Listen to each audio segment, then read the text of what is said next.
Hey guys, it's Matt. About 2 years ago, I made a prediction that every single time I would come back to CNN.com, I predicted the headlines would become more dumber, even week to week. Now, this was 2 years ago, and when I said it, I believed it, but I didn't think the trend could continue forever. That graph on the X and Y axis at some point has to dip or change off its standard deviation, whatever that means, but it keeps happening.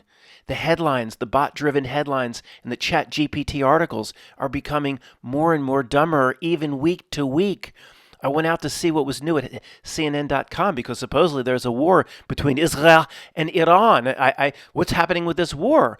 Well, it's telling me about Trump jury selection again, and why Prada-dressed WNBA player Caitlin Clark is a significant moment. It brought a tear to my eye. I thought, this is what I call news reporting. Why Prada-dressed WNBA player Caitlin Clark is a significant moment.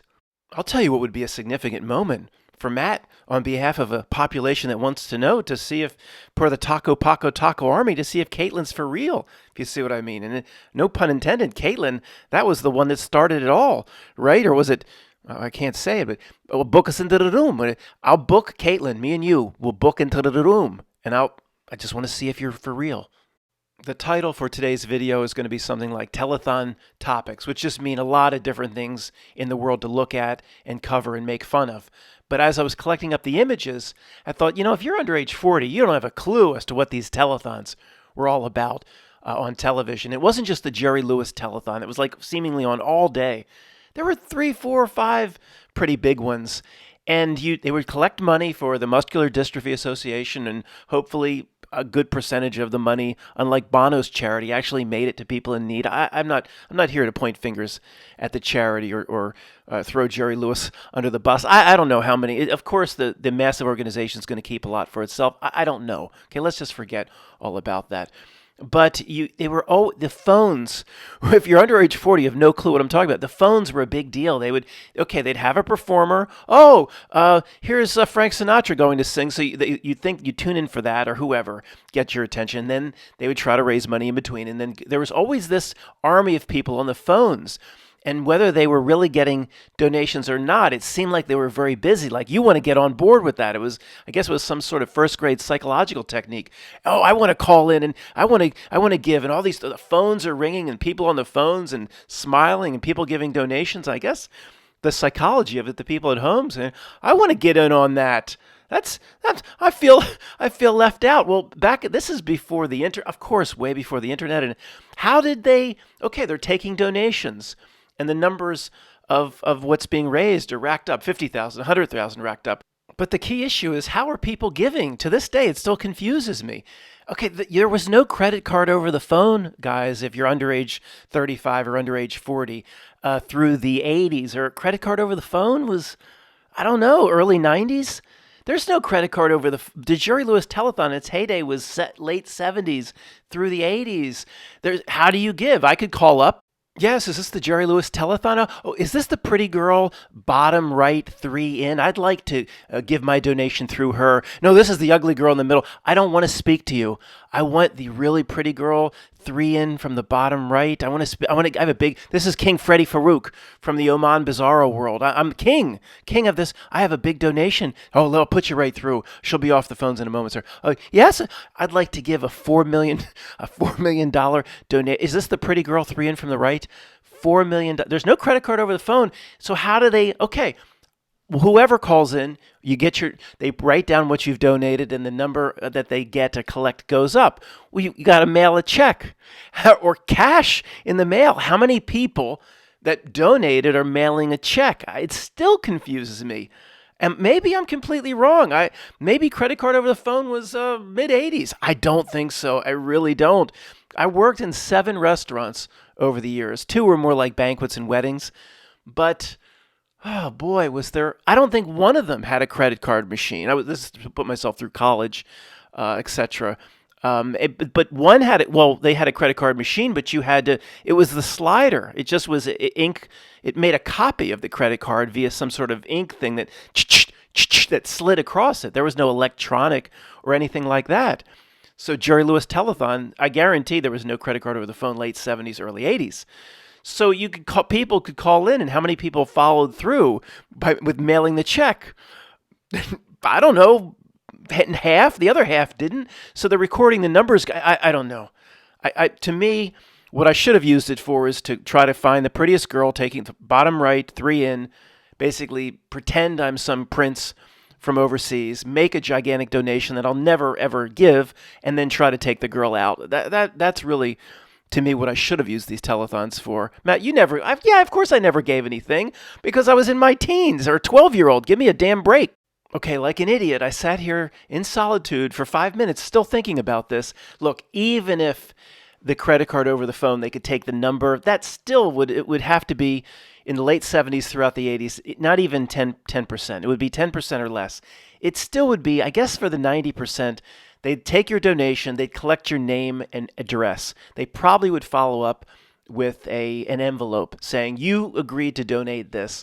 Please put your check in the mail, knowing that, 30% of the people 40% would never, maybe, hopefully it'd be a lot less, but actually society was a lot kinder and gentler back then. Maybe 90%, maybe only 10% defaulted, where today it would be 99% would default with the delinquents of today. Maybe they just sent a letter and said, you agreed to donate this, put your check in the mail.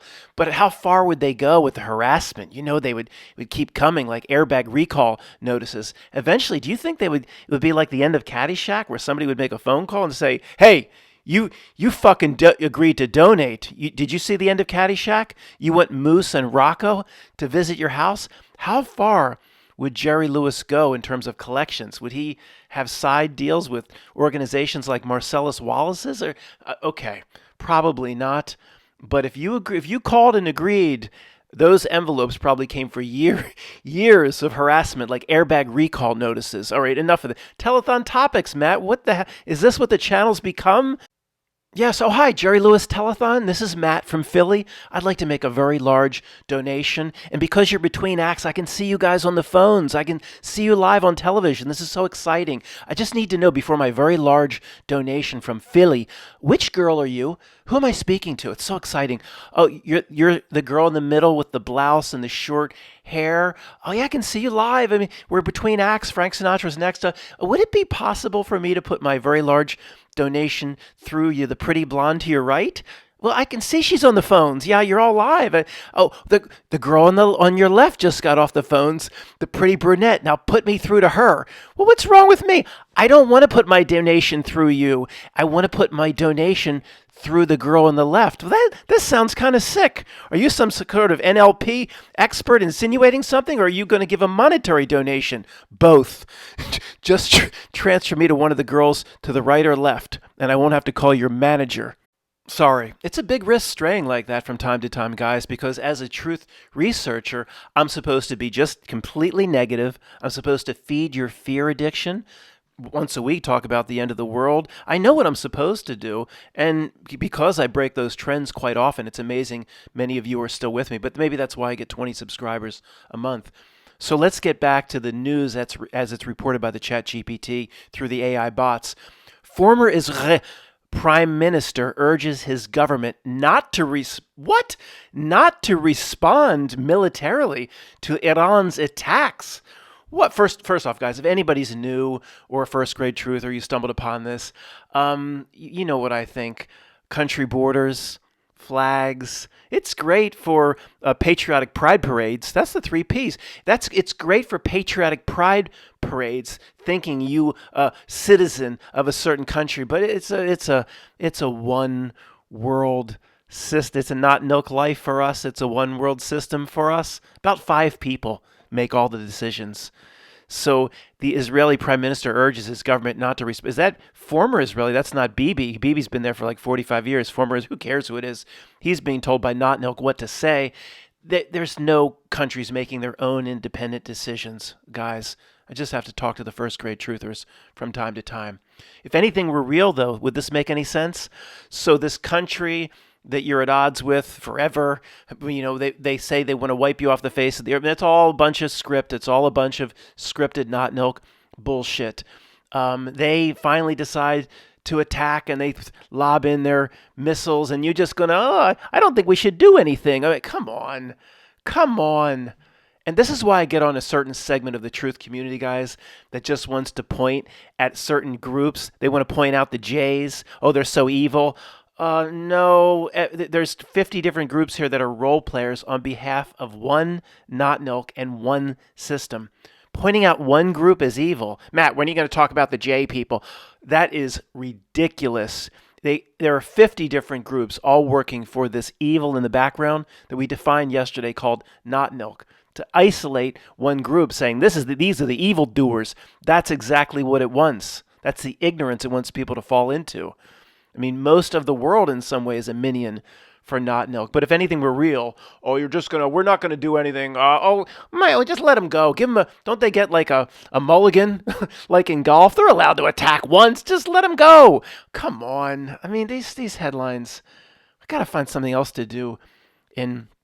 I was gonna say Telethon Travels. It's not. That's Notnilc Travel Tours. It's not. It's Telethon Topics. New topic. I watched this video on YouTube the other day from the YouTube channel Film Threat. Film industry has become a gig economy, and film festivals dying out fast. So these two guys are covering this blog article written by this guy Ted Hope. Now this guy Ted Hope produced, 25 movies. He's not Steven Spielberg, but has a solid 20-some year reputation in film industry. One of his most notable ones, I looked at the list, I didn't recognize anything, but The Brothers McMullen. You've heard of that movie, The Brothers McMullen? Anyway, the guy's not a nobody. He's basically saying, I guess other than the ones that just, if you go on strike, did you just struck? They struck? I don't know if that's right to say or not. The writers and the actors, everyone else is a gig economy, no consistent work at all. For sound design engineers or costume or whatever it may be.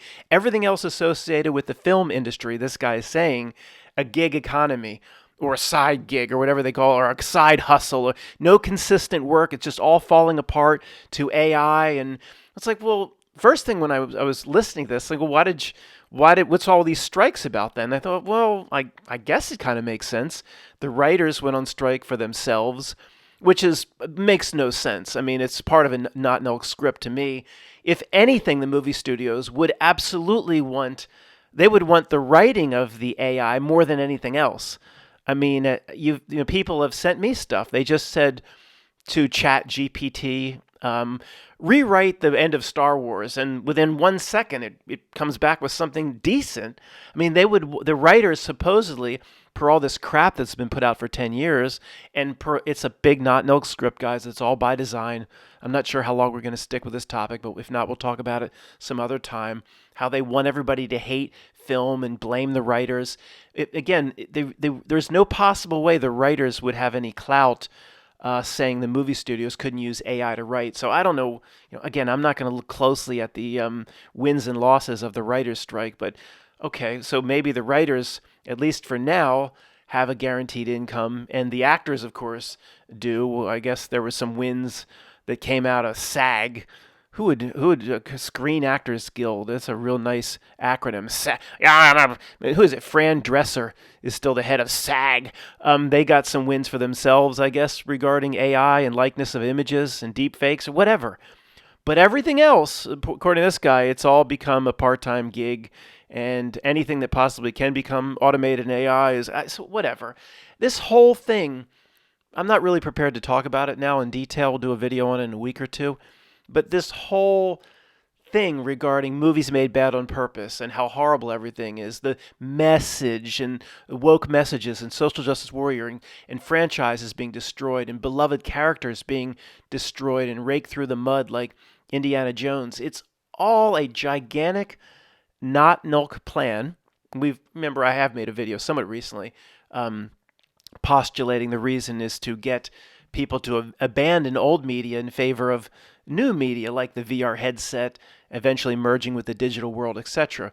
But this is there is no people in a smoking room, folks, that could coordinate something to this level of perfection over a 20, 30-year period. There's just, again, reality gives itself away in this regard as well. There's no secret society that could have their fingers in every single aspect of the entire worldwide, movie studio industry. It's all being collapsed for some reason on purpose. I remember I toyed with the idea in a pretty long video recently to get people to take that next step and to eventually want to jump into the digital world and the fantasy environment. But it is amazing to me how coordinated it all is to bring it all down. And whatever result this Notnilc thing wants, it has that result very clearly defined. But who knows? And it's very patient. I mean, that result may be for 2035 or whatever it may be. And one thing to talk about, we could talk about it in the future, guys. We'll go on to a different topic because this is supposed to be telethon topics. Is there's a few movies that buck the trend, like Dune 2. And apparently this Fallout is supposed to be decent on Amazon. First 5 minutes, I had problems with the first 5 minutes. I had to turn it off. I'll talk about it some other time. I'm going to do a separate video at some point why certain movies are bucking the trend in terms of the writing is not so bad. It's actually pretty good. And I'm not going to say anything now about it. It's not, if anybody were to come to me and say, Matt, your theory is completely busted because Dune 2 is so good and you said every movie's bad. Well, I didn't say it like that, and I think there's a reason why Dune 2 is allowed to be good. See, that's the difference. Everything could be good. It's all made bad on purpose. But certain themes that the Notnilc wants to push, it is allowed to be it's allowed to be made good. Now, it's not going to follow the trend of bad on purpose if the movie or script is following certain themes, like nuclear war, if you see what I mean. We'll talk about it in detail some other time. But one other thing I wanted to point out, the amount of 33s coming at me, at many of you, it's just ridiculous. Look at the second paragraph. You saw the job report, right?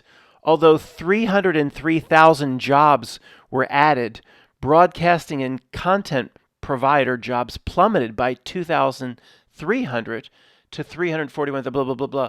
Okay, I threw out yesterday, I said the population in the United States always seems to be 330 million, and somebody just at the time looked it up and it was like 33333. It's a reality marker, guys.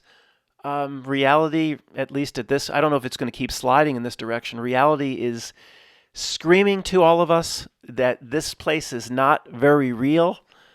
And to Vin Diesel in the diner, we should say, I don't play this game any longer. I'm going to do the worry about yourself activities.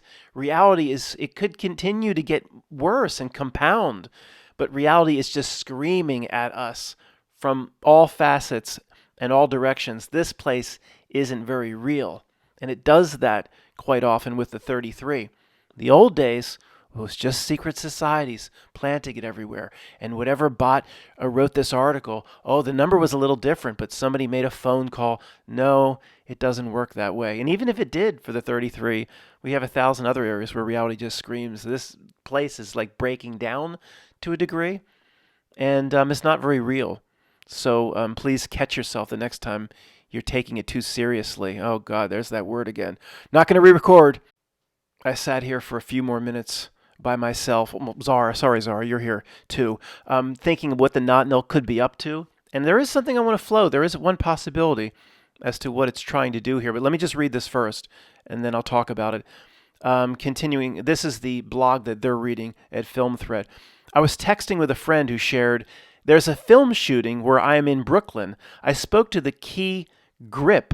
Who the heck? I spoke to the key grip, and he said, I don't know anyone on my team that considers this full-time work anymore. We're all trying to figure it out.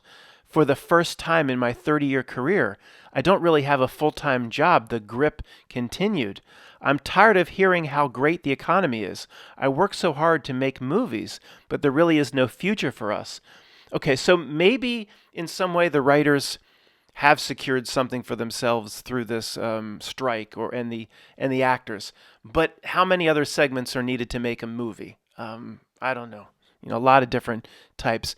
Maybe they'll all be driven out, so the studios can be held blameless and say we cannot produce a movie without AI.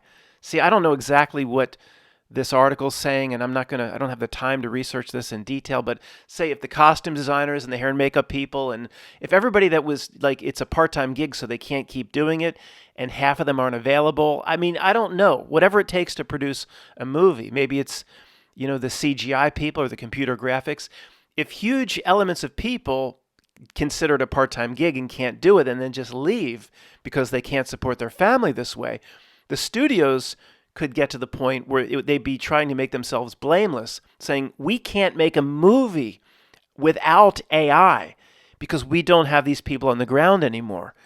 And, SAG and Writers Guild, in terms of the strike, if you want to hold, we're all going to go under if you want to hold to the agreement there. If you want to hold to the letter of whatever was just signed, maybe they gave the writers and actors whatever they wanted, knowing the Notnilc is a little bit more devious than any morons representing the collective of writers and actors, or whatever. The Notnilc has it planned out 10, 15, 20 years in advance, and it knows exactly how to get there. So the AI in terms of entertainment obviously is coming. It's here now.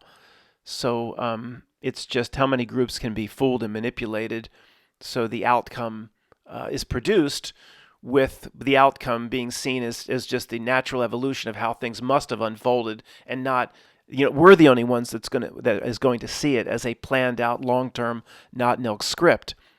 New topic. What happened to William Clark's many mansions? Remember about 2 weeks ago, guys, we looked at that estate, the Rothenschneider estate. That I don't want a banner ad. I said to the Rothenschneiders, make a phone call to YouTube. I'd like to use your real name, but I clicked on this house that talks about the many, and of course YouTube keeps showing it to me, and some get my interest. So I've never heard of this guy, William Clark, but I wanted to show you a few things regarding this video. See, top left, smoking room. You guys thought I was kidding. The old money had the dedicated smoking room. Been floating out for years. This is where Notnilc decisions are made. You thought I was joking. Guys, I just watched this once. I don't even remember a lot of the details, but I just wanted, it's a repeating theme, and I like any sort of evidence that shows that these entities are different than we are. I never heard of this rich person, William Clark, but okay, one thing, I should play this, but I'm leaving the sound off, talks about made his money during the gold rush, but not via looking for gold himself, leasing out land, or as a banker, foreclosing on gold properties or speculators that couldn't pay back their loans. See, this is where the old money made their money. They didn't follow the speculation because they knew they were the ones that made it up in the first place. The gold rush, completely made up. So this is where the guy made his money. Oh, you bought these lands to speculate, to look for your gold, and you pan for your gold, you idiots. Oh, you can't pay me back. I'll take all your land. I'll take all your possessions. So, of course, this guy, William Clark, and then, of course, he strayed into other forms of banking. Well, they've probably always been in banking, right back to the Phoenicians. So you see pictures of these people, and I always think, what is this entity? What are these things that follow these, whether it's a different type of entity, like a representative of a Notnilc minion, or, that's what I think it is. I don't think it's just somebody that lost their way. I mean, the look of these people, and they all follow the same script. Let me see if I can find the right, okay, this is his first mansion, which was in, I don't know, it was a big deal because it was in the Dakotas or something. But of course, as he made more money, whatever it was, 30 rooms, it wasn't good enough. And he had to move to New York City and build something 10 times larger. Of course, probably right during the Gilded Age. And here's the floor plan. You always have to build it bigger and show off, your money and what you've done. It cries out that there is no spiritual next step for these people, or they just come right back into another body or whatever type of entity they are, because it's always about doing more in terms of the materialism. A real spiritual being, I'd like to drive a nice car, and it's nice to turn the heat on and have a few luxuries. Sometimes I take a long shower. with oil and gas, that's expensive. But what type of entity is doing this all the time? What are these things? But anyway, so I just thought, I'll wrap this up. Here's William Clark. Never heard of him, but there were 5 elements of his script that were so indicative of the script all these types of creatures follow. Anyway, again, a shout out to this house for another useless mansion that some philanthropist built. And you know what that word means? If it's philanthropy, it means no dollar went anywhere that it could do any good. Guys, let's look at this together.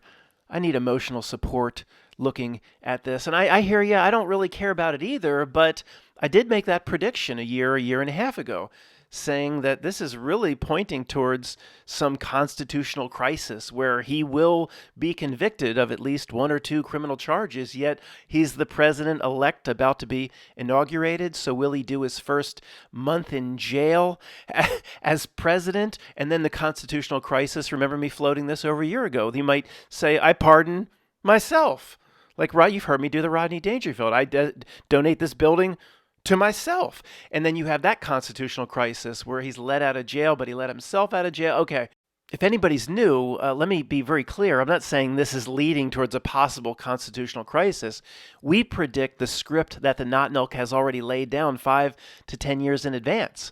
If it happens, it will be written out and scripted, maybe even 2 centuries ago. Don't you never ever, if anybody's new, think that anything is legitimate, or it might be a constitutional crisis. No, it will be presented to the American people as a constitutional crisis, but a script potentially written in the 1600s by Shakespeare himself in the Bacon Society.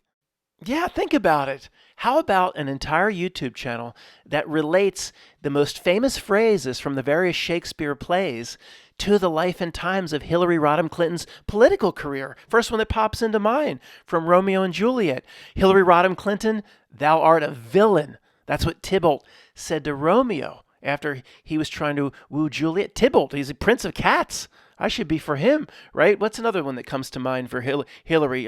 From Hamlet, get thee to a nunnery. But it really doesn't apply to Hillary in the way you would think, because I don't think she was ever with Bill. She was with whatever. But it's either way, she should get thee to a nunnery. What else comes to mind? Well, the beginning of Romeo and Juliet, 2 households, both alike in dignity, in fair and ugly Washington, D.C., where we lay down our fake scene, is now the 2-hour traffic of our stage. 2 households, Republican and Democrat, not Montague and Capulet. All it is what we have now is the same themes from Shakespeare carried forward, just with a little bit of a dust-off. Macbeth comes to mind in The 3 Witches. She could play all 3. The one that holds the eye, she could play that one and the other 2 at the same time. The other 2 heads would be deep faked. What else comes to mind is the Macbeth washing the blood off the hands, can't getting the blood off the hands. That relates to her Whitewater little side investments, right? So you could do an entire YouTube channel relating the ugliest moments of Shakespeare's plays to the life. And by the way, this Hillary creature thing, she's gone quite quiet. Is she still around, if you know what I mean? I can't say. I mean, she hasn't been OJ'd, has she? I don't know. I don't watch any news. I think she's still walking around, I think. But, also not just her, little Barack, they've made him go quite quiet. But see, he's still young enough. I still think there's one little creepy act of the play left they'll recycle Barack around to do something. I mean, maybe he'll be like the head of the UN or something. It won't be, in the old fear days of 2008 in the truth research community that he's going to be the last president and be dictator of the world. No, none of that. But they still, come on, you sense they're going to bring little Barack back for another role of some kind. And if he becomes the head of the UN, that doesn't mean he's going to become some world dictator with a floating throne like Thanos. So I'm just saying he'll probably come back one more time, I think. I don't think they're going to just put him off to be the provost of Punahou, that the exclusive Oahu or whatever it was private school that he shouldn't have been able to afford. Remember, Kurt gave that presentation about the life and the ridiculous script of the life and times of Barack Obama and how impossible the circumstances are and how he was literally just raised to be president as some sort of idiot little puppet. He can't speak a word of Indonesian, but he supposedly lived there with his as Barry Soetoro went to the Indonesian school district or something with Lolo. His stepfather was Lolo Soetoro. I mean, I could literally do a YouTube channel just dedicated to the Barack Obama story. I could talk about it every day. I find it that funny and that ridiculous. Right from his times through the streets of Jakarta, through the $50,000 a year private school Punahou that nobody should have, but the CIA should have been able to pay for, to how he magically got into Occidental, all the way to Columbia, and then to the Harvard Law Review. And still to this day, nobody's ever seen him at Harvard. Mark Zuckerberg was spotted in his bathrobe more than Barack Obama. He probably never ever set foot on the campus, yet he has a degree from Harvard. That's how the Notnilc works, folks. Real quick, little exercise in truth related to this famous picture, of course, of Barack riding through Washington, D.C. Just one of the guys riding I guess that's a Secret Service agent there in the Chrysler LeBaron or whatever next to him. But the point is, you see, first of all, the back tire looks flat. The AI picture here got that wrong. But see the gigantic bar over the back of the tire? It doesn't look quite right. Well, here's what's really going on. But see, it's a two-level deepfake, AI deepfake. Let me tell you what's really going on. That's the purpose of this exercise in truth. So, okay, when you zoom out, here's supposedly what's really going on. And this is what they showed everybody to explain it away. Oh, I see. It is a double bike. That bar extends to another bike. Oh, isn't that cute? He's riding his little daughter around DC. No, this is the deep fake. This is the AI. This is the stuff Bill could do. His daughter is not, it is a double bike, yes, but who's on the back? Not his little daughter. Think that when they put knee pads on or something, it's a 6'5" Secret Service agent is riding the back because Barack, one, can't ride a bike. He's basically being driven around like E.T. in the front of Elliot's basket. Barack can't ride a bike. It's a gigantic Secret Service agent, airbrushed out, daughter airbrushed in, Barack on the front as E.T. in the basket. I'm not even joking. Getting back to what we're supposed to be learning about and looking at, I guess jury selection is over. It says imaginary trial. That's the truth drop in the bolded headline. Bullet point 1, what we know about the 7 jurors seated in Trump's trial. I thought knowing anything about a jury was impossible. Don't they just keep it to the utmost secrecy? Well, I don't know. All of reality is breaking down. Maybe, there are things I don't follow anymore. Maybe they give the name and address out of every juror for every trial immediately to the press. I don't know. I don't know how that works anymore. All of reality is breaking down. So what happened on the second day of jury selection? Who cares? Trump targets Alvin Bragg, the prosecutor in his criminal case, while visiting site of fatal bodega stabbing. That bullet point means nothing to me. I don't understand a bit of that. Not one word of that. In battleground state speech, Biden took aim at Trump as out of touch with America's economic concerns. Well, assuming anything was real, so Biden would be in touch as a career politician that never had to work even one day as a dishwasher, and leave Trump alone. He has his own economic issues with it. Wasn't he sued for and he has to pay out hundreds of millions? I don't know. I can't keep up with it. Opinion, the basic problem with putting Trump on trial. Trump's stock, I didn't even know he had a stock, to be honest with you. All I know is a little Ivanka sold her jewelry. Ivanka, if you're listening to me, I know you used to listen, sweetie. Leave Jared. I used to like Ivanka a lot. I don't care about what the Paco Taco Army would say. Ivanka, leave Jared. I'm gonna dedicate a whole YouTube channel to wooing Ivanka, I think. That's coming next after the stove's finished. Last topic for today. If anything is too small at the bottom, I'll read it to you. I was at Rocco's yesterday. They have this new type of pizza called Brooklyn. It's like a Sicilian square slices, but it's like soaked in oil. Oh, it's so darn good. And it lasts in the fridge forever because it's just soaked in oil. It's probably 1,000 calories a slice. Anyway, so they have the news on and this big thing about everybody's vying for OJ's money. And I thought, what? How? How could he have any money? He's in jail. Look, guys, do you think OJ's a script? Yes. I think almost every major Notnilc presentation is a script. We'll talk. It might every major Notnilc presentation may not have been a script in the 70s and 80s and 90s. It might have been a different reality. We'll get back to Midnight Reality and those sorts of things where it potentially what was once real has become fake. We're not done talking about the big things, guys, even though we have fun like this from time to time. So I'm going, what money could he possibly have? But they're like continuing the same script elements. So now everybody's, including the Goldman family, is vying for OJ's money. I thought he was supposedly broke. Look, it's a script. This isn't my first rodeo. I got it. So let me just read you part of this. O.J. Simpson's estate to fight payouts to Brown Goldman families. So somehow, after the judgment went against him, he lost the civil suit. He's just, for decades, they couldn't get any money out of him. Well, it continues. It'll go on. The Notnilc will milk this for another decade. And then when all the Goldmans are gone and underground, then all the estate will be ready to pay out. Las Vegas. The executive, even where the city is, the executor of O.J. Simpson's estate says he, the executor, will work to prevent a payout of a $33.5 million. Oh no, not again. It keeps coming and coming. Guys, when I went to look for I was at Rocco's eating the slice of Brooklyn, and I wanted to talk about how it was so strange that everybody vying for OJ's money. How does that even exist? Well, the first thing I pull up, I had no idea about the number. No idea. This happens all the time now. Reality has broken down across the board. If I can just talk to the reality as a side note here from the same line from Tommy Boy, reality, you have derailed, my friend.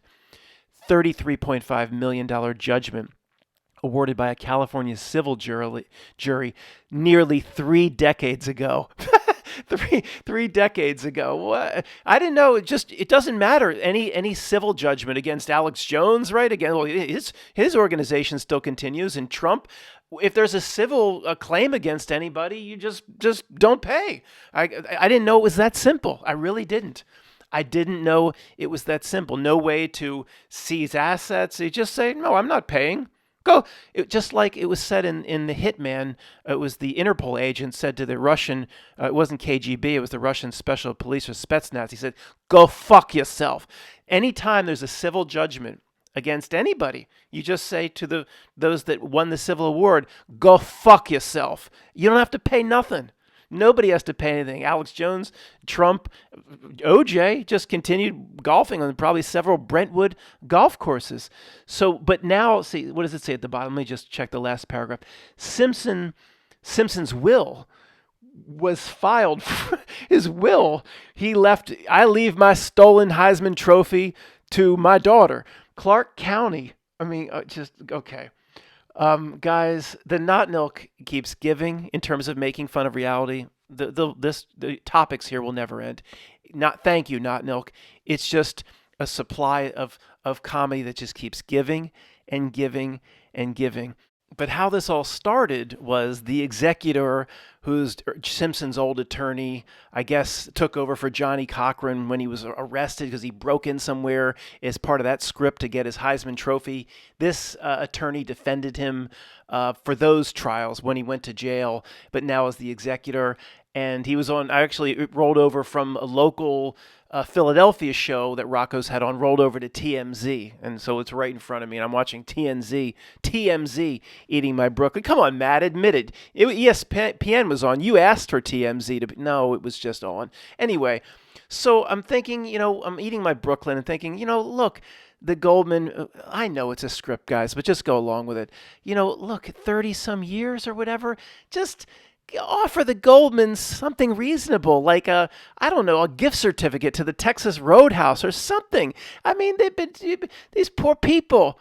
Poor Ron Goldman just came over to say hi, wink, wink to Nicole. OJ wasn't giving her no affection, no loving. So this young guy came over. He just happened to be at the wrong place at the wrong time. Caught OJ kind of pissed off with a knife. I mean, talk about being at the wrong place at the wrong time, guys. Please, I know it's a Notnilc life and it's a Notnilc script. Just pay out the Goldmans something. Give him $1,000. Hide it under a rock somewhere. Give them a little treasure map to find. Make it go away for them. I think let's start a whole YouTube channel. TheGoldmansNeedClosure.com. Keep stuffing $100 bills under a rock somewhere. Come on, you don't have to hoard all the OJ's money, get it to the kids. Pay the damn Goldmans. That's what I say. In fact, if the executor of the OJ will would like to appear on this YouTube channel, I'd like to have him. It would be the first guest ever on the Quantum of Conscience channel. Thanks for listening.